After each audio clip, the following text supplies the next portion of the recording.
Tonight on the Northwestern News Report, a look into Evanston City Council's 2025 budget with multi-million-dollar changes. And Whole Woman Fitness. A new studio explores mental and physical well-being to combat health disparities in Evanston. Plus, secondhand cycling. A used bike sale gives students new ways to travel around campus. All that and more tonight on the Northwestern News Report. It's your news right now.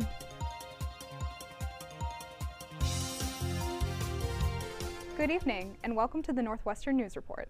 I'm Allison Miller. And I'm Lance Wilhelm. Yesterday, the 2025 proposed budget made its grand debut at the Evanston City Council meeting. The budget is centered around 6 goals determined in 2023, meant to be held through 2025. These goals are housing, climate action and resilience, economic development, finance, public safety, and public health. Since 2021, the budget has increased by $128.5 million. This increase of funding is pointed at raising salaries and benefits for city workers and continuing obligations for maintaining and improving city programs, which includes the reparations fund. In the budget transmittal letter, City Manager Luke Stowe outlined that Northwestern's new Ryan Field has had a net positive impact on the city's finances, providing the city with $10.8 million worth of unbudgeted permit revenue. The proposal will now be discussed at a series of City Council meetings before it's adopted, with the targeted adoption date being November 25th. Northwestern football tickets have become a hot commodity among students and fans following the Cats' move to the temporary lakefront Martin Stadium. The new location offers stunning views of Lake Michigan, but seats just 12,000 fans, about 4 times less than the demolished Ryan Field, and ticket prices reflect this reduced capacity. Seats start at $164 for the Cats' next game against University of Wisconsin-Madison on October 19th, with average ticket prices reaching $273. While a limited number of free student tickets were available for Martin Stadium home games, priority was given to students with the greatest number of points gained from attending other athletic events. Many students faced difficulty securing tickets, forcing them to join the standby line. The Cats will play 2 more home games at Wrigley Field following their final matchup at Martin Stadium this Saturday. Campus educators hosted a clothing swap at the Women's Center on Sunday to spread awareness on eating disorder recovery. NNN's Marcella Cano has more. Giving out free clothing for all sizes. Coming to college can be really difficult, and finding a new wardrobe in college, especially when you're in eating disorder recovery, can be very stressful and feel very body stigmatizing. Campus Educators is a new student organization dedicated to eating disorder recovery, prevention, and awareness. Founded last school year by Northwestern junior Michelle Liu, the goal of the organization is to create a safe space for all students. As a freshman in high school, got really into just eating disorder recovery and awareness in general, and so it was really important for me to bring a space for education and openness about eating disorders. The club collected clothing donations to give away for free at the Women's Center last Sunday. To remain size inclusive, all tags were cut off the clothes. Well, I think that's great that they do that, because then hopefully people will just look at the clothes, and if they like the clothing piece itself, they'll take it and without worrying if it'll fit or if it won't. According to campus surveys, 40% of Northwestern students struggle with some form of disordered eating, an issue that NU educators feel is stigmatized on campus. It shows that it's something that's going on that we don't necessarily address and talk about. As students stopped by the recovery rack, campus educators spread awareness on their organization and eating disorders on campus. I hope that this can not only be a place where people come and get clothes, but also just start a larger conversation about disordered eating and body image on campus. In Evanston, Marcella Cano, Northwestern News Network. Marcella, thank you. Campus educators will be hosting virtual workshops about body image on October 27th and November 3rd. Students can sign up using the link in NU Campus Educators Instagram bio at NU Campus Educators. The Evanston fitness scene has a new addition tailored to women. NNN's Caitlin Bender-Thomas has more on the grand opening and what this gym has to offer. After a second attempt and a few laps, owner Natisha Waldron made the cut, officially opening Whole Woman Fitness on Saturday. It really warmed my heart because I know how hard she worked for this. Motivated by the loss of her mother and grandmother to health issues, Waldron says she's committed to addressing disparities affecting Evanston's Black community. According to Evanston's Health and Human Services Department, residents of the historically Black Fifth Ward have life expectancies up to 13 years shorter than their counterparts in predominantly white neighborhoods. I'm not a politician and I can't change the policy, but I can respond to the norms. I can respond to the condition. The center is partnering with the City of Evanston and Erie Health to administer Pathways to Wellness, a program designed to address health equity gaps by offering digital health monitoring, fitness coaching, and nutrition support. My goal is to focus on moving forward, providing the resources from us to us for us.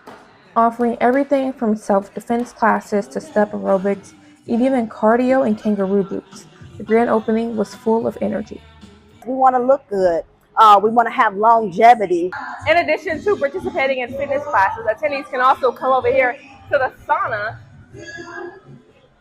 to wind down and relax. It's really good for heart and cardiovascular health. Guests also enjoy hors d'oeuvres, manicures, and lymphatic massages, special touches that Waldron hopes will set the tone for whole woman fitness as more than just a gym, but a therapeutic sanctuary. Here you're going to get a warm hug. Fostering physical and mental well-being, woman to woman. In Evanston, Caitlin Bender-Thomas, Northwestern News Network. Whole Women Fitness offers classes 6 days a week, from Monday to Saturday. For more information, you can visit their location on Main Street or follow them on Instagram at whole_woman_fitness_. Coming up, front row access to an activist photographer talk at the Block Museum. At Northwestern, we're wildcats in every way.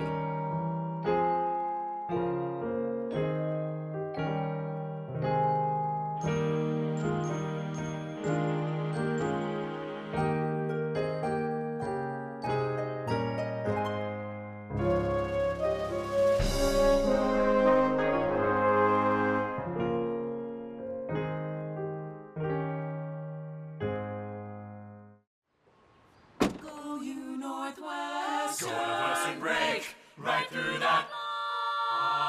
With our colors flying, we will cheer you all to go. Go you Northwestern, fight for the sweet victory, for the fame of our fair name, and go Northwestern, win that game. Go Cats!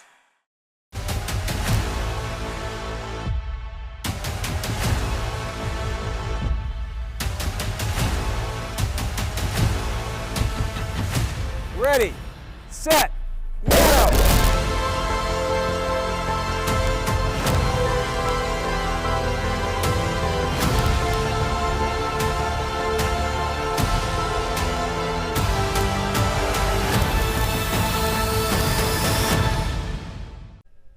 Welcome back. Every month, the Evanston Public Library's International Cafe event affords locals a space for informal language conversation and intercultural exchange. NNN's Callie Proctor has more.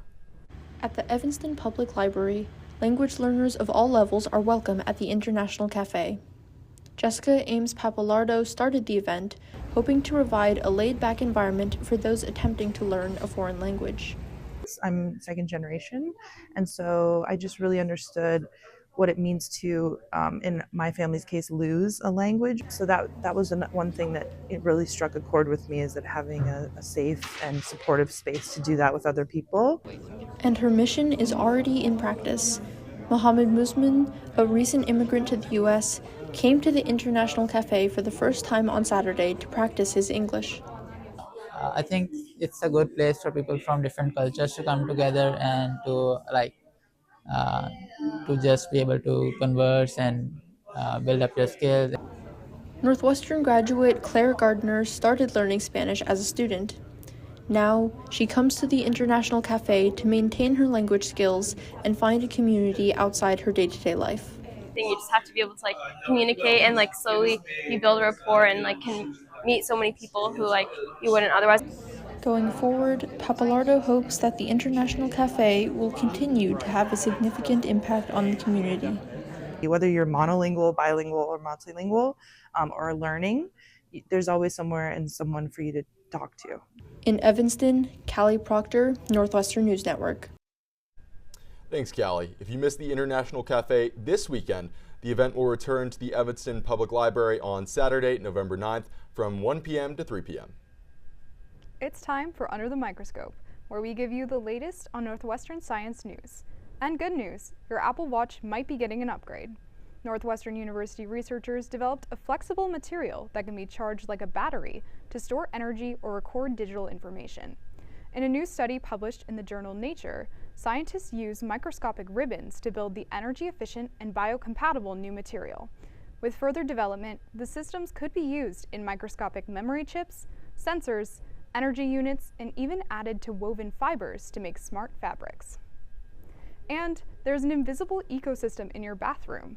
According to a new Northwestern-led study, the diverse collection of tiny viruses could have a big impact. But don't worry, these viruses fight bacteria instead of people. A team of microbiologists recently published their bacteriophage findings. Bacteriophages, or phages, are a type of virus that infects and replicates inside bacteria.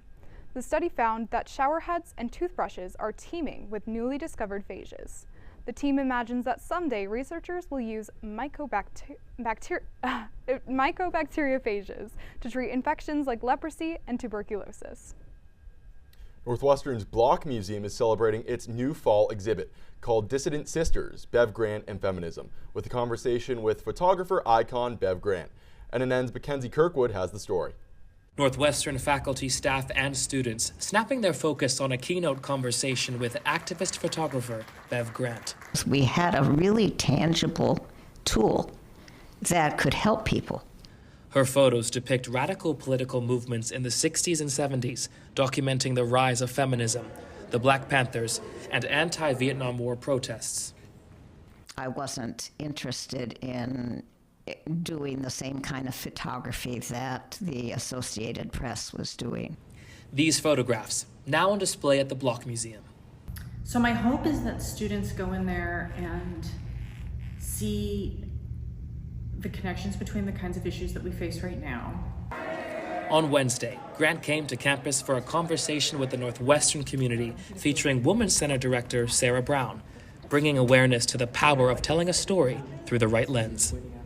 Sometimes people get afraid that they're going to cross a line, and so they don't even bother to learn about people different from themselves. They're like, oh, what if I was speaking for a community to which I don't belong? And it's like, well, you don't have to speak for them. You can still learn as much as you can. Brown hopes that the exhibit prompts more honest conversations across different communities. There's a lot of a lack of knowledge for photography and how helpful it is. It's not just going out into a protest and taking a picture. That is a statement piece. It can do so much for people. The exhibit is open now through December 1st. Mackenzie Kirkwood, Northwestern News Network. Mackenzie, thank you. Be sure to check out the exhibit at the Block Museum before it's gone by the end of the quarter. After the break, traveling around campus gets easier thanks to a used bike sale for students. Stick around. At Northwestern, we're wildcats in every way.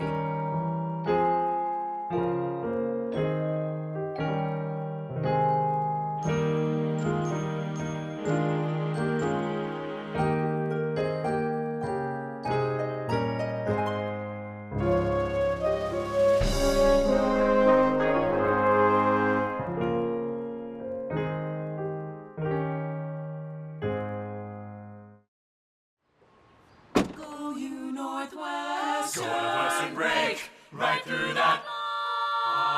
With our colors flying, we will cheer you all the go. Go you Northwestern, fight for victory, sweet victory, for the fame of our fair name, and go Northwestern, win that game.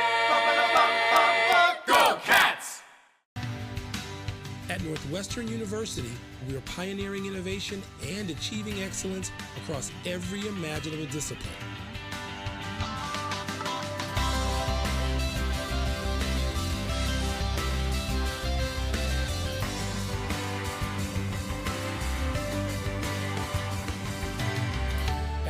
Northwestern University, the possibilities are endless.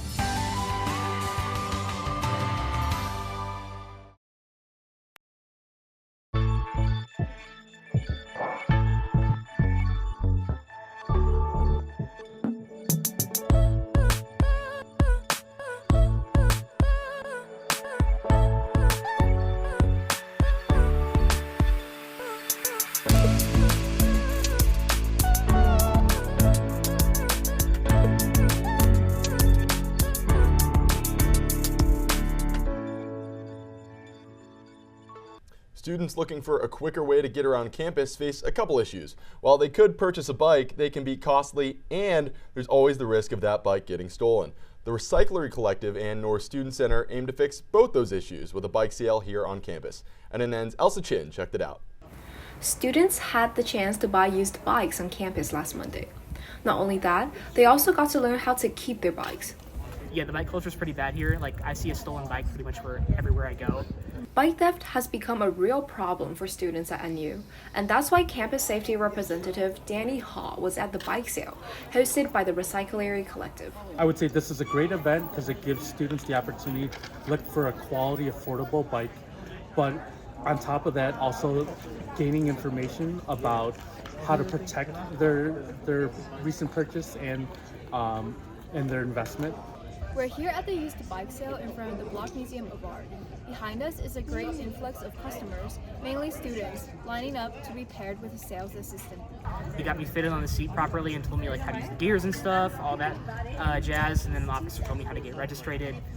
It's pretty easy. From registering bikes to locking them up properly, students were guided through every step of the bike safety process. We do inform students just in regards to straying away from the cheap locks. You want to invest in something that's solid and that will work for you just to protect your property. Bikes at the sale ranged in price from $250 to $400. While some students found it a bit pricey, others were able to strike a deal. But regardless of whether you have a new bike or an old one, Ha says a sturdy log is key. So we always recommend something stronger, what's called like a kryptonite or U-lock. They're typically about $50 to $60 in range, or a little bit north of that. But again, it's a great investment to keep the bicycle safe. Elsa Ting, Northwestern News Network. To learn more about future used bike sales from the Recyclery Collective, visit their website at therecyclery.org.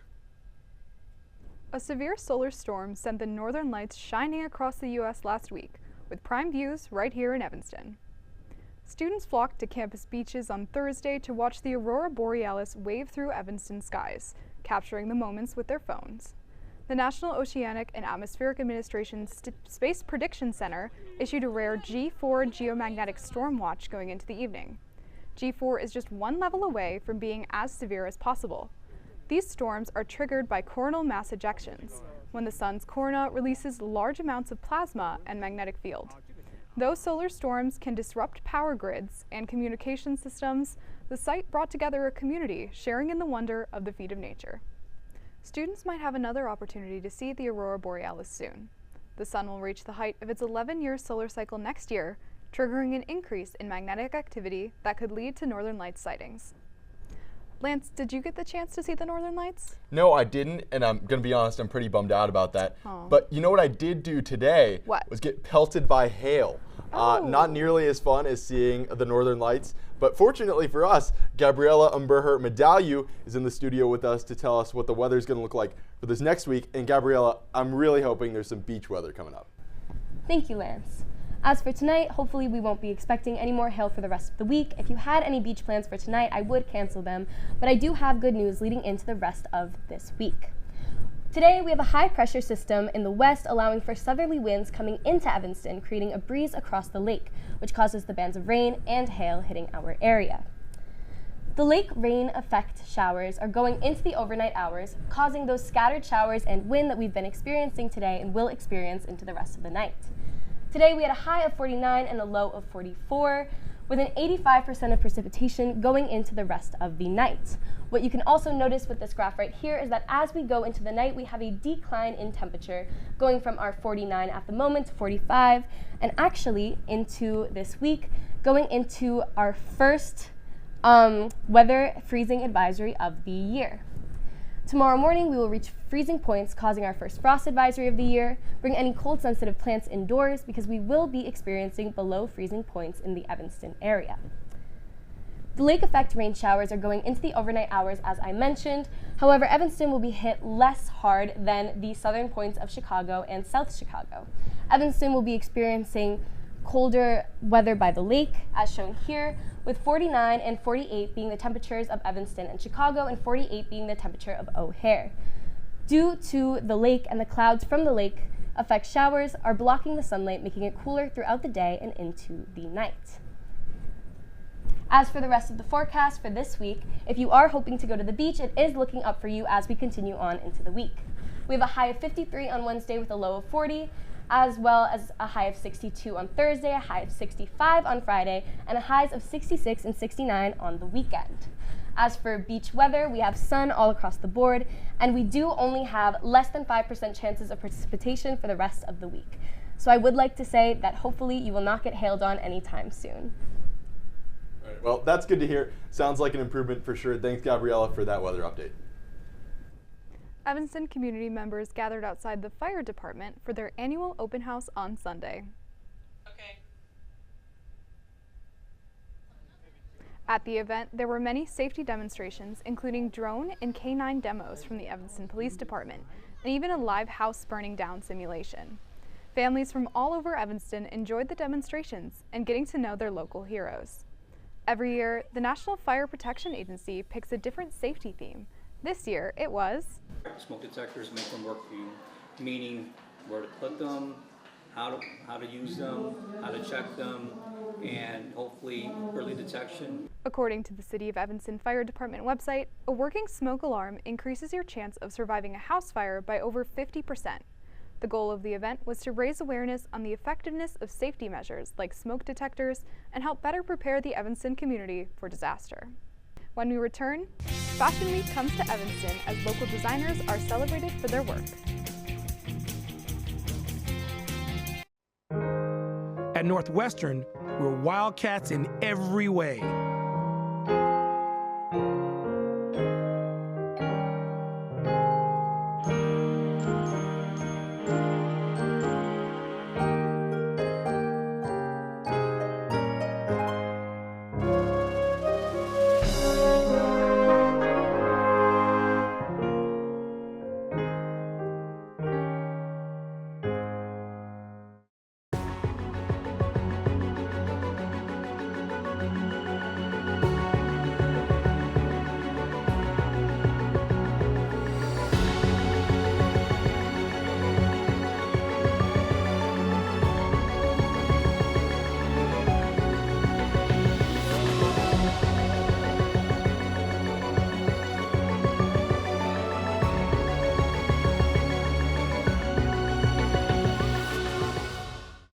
Welcome back. Chicago is walking the runway, celebrating its first ever Fashion Week. And then Zoe Singer took a look at how one local boutique is supporting small businesses and designers with some fashion-forward fun. There is energy, there's vitality, there's intensity, buoyancy, and potency in Chicago.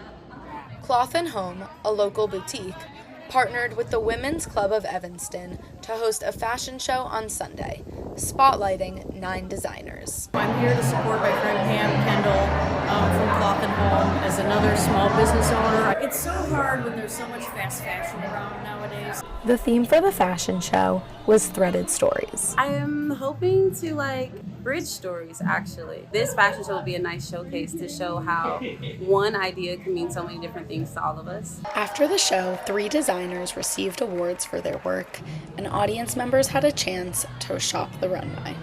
People are going through the racks of clothes, people are trying on things, people are touching everything. I have a feeling that there's going to be some great sales tonight. Threaded Stories is already planning to strut back into Fashion Week next year. In Evanston, Zoe Singer, Northwestern News Network. If you missed the show in Evanston this weekend, you can still check out Chicago's Fashion Week events before it ends on October 20th. Allison, maybe I should have gone to that fashion show because, to be honest, I think I need some advice from some of the designers and some of the models as well. I think it's safe to say that you are much better in fashion taste than I am. Well, I do know someone who is pursuing fashion right now. They're in a fashion designing class, and their midterm is actually to make an entire skirt. Oh my gosh. Okay. Yeah. Well, I couldn't do that. Maybe that class could teach me a few things, though. Yeah, maybe we'll learn together. together. I think I should look into it. For sure. We'll take it together one day. We'll see. Sounds good. Well, that's all the time we have for you tonight. Thanks for joining us on this week's Northwestern News Report. I'm Lance Wilhelm. And I'm Allison Miller. From all of us here at NNN, have a good night. We'll see you next week.